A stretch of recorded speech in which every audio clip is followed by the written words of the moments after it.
ಇನ್ನೂ 2 ವರ್ಷ ಇದೆ. ಅಲ್ಲಿವರೆಗೆ ಕರ್ನಾಟಕದ ಜನರಿಗೆ, ಜನಗಳ ಪರವಾಗಿ ಮತ್ತು ನಮ್ಮ ಕ್ಷೇತ್ರದ ಜನಗಳ ಪರವಾಗಿ ಕೊನೆ ಉಸಿರಿನವರೆಗೂ ಕೋಮುವಾದಿ ಶಕ್ತಿ ವಿರುದ್ಧ ಹೋರಾಟ ಮಾಡ್ತೀನಿ. ಇದು ವಿದಾಯ ಭಾಷಣದಲ್ಲಿ ಬಿಜೆಪಿ ವಿರುದ್ಧ ಸಿದ್ದರಾಮಯ್ಯ ಕಿಡಿಕಾರಿರುವಂತ ರೀತಿ.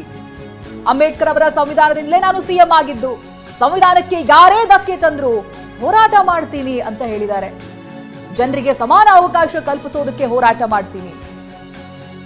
ಇದು ವಿದಾಯದ ಭಾಷಣದಲ್ಲಿನೂ ಕೂಡ ಯಾವ ರೀತಿಯಾಗಿ ಅಬ್ಬರಿಸಿದ್ರು ಅಂತ ಸಿಎಂ.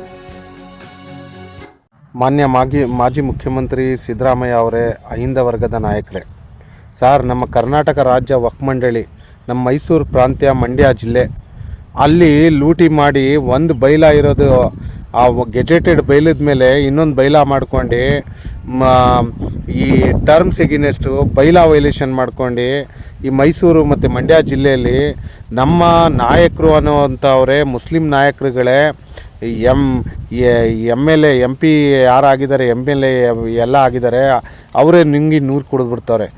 ಈ ಕಾನೂನು ಉಲ್ಲಂಘನೆ ಮಾಡ್ಕೊಂಡು ಕಾಲು ಕಸ ಮಾಡ್ಕೊಂಡಿದ್ದಾರೆ ಇವರು.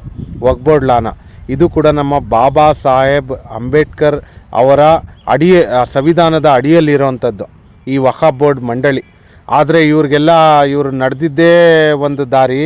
ಆದರೆ ನಮ್ಮ ಕಾನೂನು ಉಲ್ಲಂಘನೆ ಮಾಡ್ಕೊಂಡು ಎಲ್ಲ ಮಾಡ್ಕೊಂಡು ಲೂಟಿ ಮಾಡಾಕ್ಬಿಡ್ತವ್ರೆ ಸರ್. ನೀವು ಬಜೆಟಲ್ಲೆಲ್ಲ ಸ್ಯಾಂಕ್ಷನ್ ಮಾಡಿದ್ರಲ್ಲ, ಅವಾಗೆಲ್ಲ ನೀವು ಮುಖ್ಯಮಂತ್ರಿ ಆದಾಗಲೆಲ್ಲ 2017-18 ಆ ಕೋಟ್ಯಾಂತರ ರೂಪಾಯಿ ಎಲ್ಲೋಯ್ತು ಅಂತ ಗೊತ್ತಿಲ್ಲ ಸರ್. ಎಲ್ಲ ಕಂಪ್ಲೇಂಟ್ ಕೊಟ್ಟಿದೆ. ಆದರೆ ನೀವು ಇವತ್ತು ವಿಧೇಯದ ಭಾಷಣ ಮಾಡಿ ಇವತ್ತು ಹೋಗ್ತಾ ಇದ್ದೀರಾ. ಆದರೆ ಈ ಸಂವಿಧಾನದ ಬಗ್ಗೆ ಇವತ್ತು ಮಾತಾಡಿದರೆ ನೀವು, ನಮ್ಮ ಬಾಬಾ ಸಾಹೇಬ್ ಅಂಬೇಡ್ಕರ್ ಸಂವಿಧಾನದ ಬಗ್ಗೆ, ಆ ಸಂವಿಧಾನದ ಪ್ರಕಾರ ಯಾರು ನಡೀತಾ ಇದ್ದಾರೆ ಹೇಳಿ? ಇವರೆಲ್ಲ ನಮ್ಮ ಭಾವಿ ಮುಖ್ಯಮಂತ್ರಿ DK ಶಿವಕುಮಾರ್ ಸಾಹೇಬರು ಕೂಡ ಇಲ್ಲೇ ಇದ್ದಾರೆ. ಸರ್, ನೀವು ನೀವಾದರೂ ನ್ಯಾಯ ದೊರಕಿಸ್ಕೊಡಿ ಸರ್.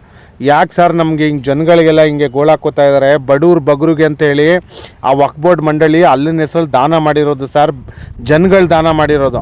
ಆ ಆಸ್ತಿಗಳನ್ನೆಲ್ಲ ಅದ್ರ ಇನ್ಕಮ್ ಸೋರ್ಸ್ ಎಲ್ಲ ಬಡವ್ರಿಗೆ ಬಗ್ರಿಗೆಲ್ಲ ಸಿಕ್ಕಬೇಕು ಸರ್.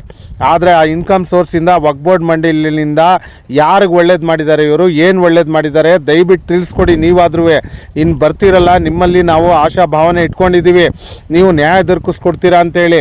ನಮಗೆ ಇಲ್ಲಿ ನ್ಯಾಯ ದೊರಕಿಸ್ಕೊಡ್ದೆ ಅನ್ಯಾಯ ಮಾಡ್ಕೊಂಡು ಇವ್ರು ನಡೆದಿದ್ದೇ ದಾರಿ, ನಡೆದಿದ್ದೇ ಲೂಟಿ ಹಾಗಾಗೋಗಿದೆ ಸರ್. ಕರ್ಮಕಾಂಡ ಆಗೋಗಿದೆ. ಈ ಅನ್ಯಾಯ ಮಾಡ್ಕೊಂಡು ನಡೆಸ್ತಾ ಇದ್ದಾರೆ. ನ್ಯಾಯ ಅಂತೇಳಿ ಅನ್ಯಾಯ ಮಾಡ್ಕೊಂಡು ನಡೀತಾ ಇದ್ದಾರೆ ವಕ್ಫ್ ಬೋರ್ಡ್ ಮಂಡಳಿಯವರು. ನಮ್ಮ ಪಬ್ಲಿಕ್ ಟ್ಯಾಕ್ಸ್ ಮನಿಯಿಂದ ಇವ್ರಿಗೆಲ್ಲ, ಈ ಎಂಪ್ಲಾಯೀಸ್ಗಳಿಗೆಲ್ಲ ಸ್ಯಾಲ್ರಿ ಸಿಗೋದು ವಕ್ಫ್ ಬೋರ್ಡ್ ಮಂಡಳಿಯವ್ರಿಗೆಲ್ಲ. ಯಾಕಂದರೆ ನಮ್ಮ ಸರ್ಕಾರದ ವತಿಯಿಂದಾನೇ ಈ ಎಂಪ್ಲಾಯೀಸ್ಗಳಿಗೆಲ್ಲ ಸ್ಯಾಲ್ರಿ ಕೊಡೋದು ಸರ್. ದಯವಿಟ್ಟು ಸರ್ ಇದ್ರ ಬಗ್ಗೆ ನ್ಯಾಯ ದೊರಕಿಸ್ಕೊಡಿ. ನಿಮ್ಮಲ್ಲಿ ಕಳಕಳೆಯಿಂದ ವಿನಂತಿ. ನಮ್ಮ ಇನ್ನು ಮುಂದೆ ಬರುವಂಥ DK ಶಿವಕುಮಾರ್ ಸಾಹೇಬರು ಮುಖ್ಯಮಂತ್ರಿಗಳು ಇನ್ನು ಬರುವಂಥ ಅವ್ರಿಗೆ ನಾವು ಮನವಿ ಮಾಡ್ಕೋತೀವಿ. ಹಾಗೂ ನಮ್ಮ ಅಹಿಂದ ವರ್ಗದ ನಾಯಕರು ಮಾಜಿ ಮುಖ್ಯಮಂತ್ರಿ ಸಿದ್ದರಾಮಯ್ಯ ಅವ್ರಿಗೂ ಮನವಿ ಮಾಡ್ಕೊಡ್ತೀವಿ. ಇದು ನ್ಯಾಯ ದೊರಕಿಸ್ಕೊಡಿ, ಪುಣ್ಯ ಕೊಟ್ಕೊಳ್ಳಿ ನಮ್ಮ ಮುಸ್ಲಿಂ ಜನಾಂಗಕ್ಕೆ. ಇವರು ಎಲ್ಲ ಅಹಿಂದ ವರ್ಗಕ್ಕೆ ಮುಂದೆ ಬರೋ ಥರ ಏನಾರು ಒಂದು ಒಳ್ಳೇದು ಮಾಡಲಿ ಇವರು. ಈ ವಕ್ಫ್ ಬೋರ್ಡ್ ಮಂಡಳಿಯವರು ನಮ್ಮ ಹಲ್ಲು ನಮ್ಮ ತುಟಿ ಅವರೇ ತಿಂದು ನೀರು ಕುಡ್ದು ತೇಗ್ಬಿಡ್ತಾವ್ರೆ ಸರ್. ಇಷ್ಟು ನಾನು ಇದನ್ನೆಲ್ಲ ನ್ಯಾಯ ದೊರಕಿಸ್ಕೊಡ್ತೀರಾ ಅಂಥೇಳಿ, ಇವ್ರಿಗೆಲ್ಲ ಯಾರ ಮೇಲೆ ಕಾನೂನು ರೀತಿ ಕ್ರಮ ತಗೋತೀರಾ ಅಂಥೇಳಿ ನಾನು ನಿಮ್ಮಲ್ಲಿ ಆಶಾಭಾವನೆ ಇಟ್ಕೊಂಡಿದ್ದೀವಿ, ವಿನಂತಿ ಮಾಡ್ಕೋತಿದ್ದೀವಿ, ವಿನಮ್ರೆಯಿಂದ ವಿನಂತಿ ಮಾಡ್ಕೋತಾ ಇದ್ದೀವಿ. ಇಷ್ಟು ಹೇಳಿ ನನ್ನ ಮಾತನ್ನ ಮುಗಿಸ್ತಾ ಇದ್ದೀನಿ. ನನ್ನ ಹೆಸರು ಮೊಹಮ್ಮದ್ ಇಮ್ರಾನ್ ಅಂತೇಳಿ, ನಾನು ಶ್ರೀರಂಗಪಟ್ಟಣದಿಂದ ಮಾತಾಡ್ತಾ ಇದ್ದೀನಿ ಸರ್. ನನ್ನ ಧ್ವನಿನ ದಯವಿಟ್ಟು ನಿಮ್ಮ ಹತ್ರ ತಲುಪಿಸ್ಲಿ ಅಂತ ಎಲ್ಲ ಜನಗಳಿಗೂ ಶೇರ್ ಮಾಡಿ. ಹಾಗೂ ನಮ್ಮ ಬರುವಂಥ ಎಲ್ಲ ಮುಖ್ಯಮಂತ್ರಿ ಬರ್ತಾ ಇರೋರಿಗೆ ಅವ್ರಿಗೆಲ್ಲ ಈ ಧ್ವನಿ ತಲುಪಲಿ ಅಂತೇಳಿ ವಿನಂತಿ ಮಾಡ್ಕೋತೀನಿ.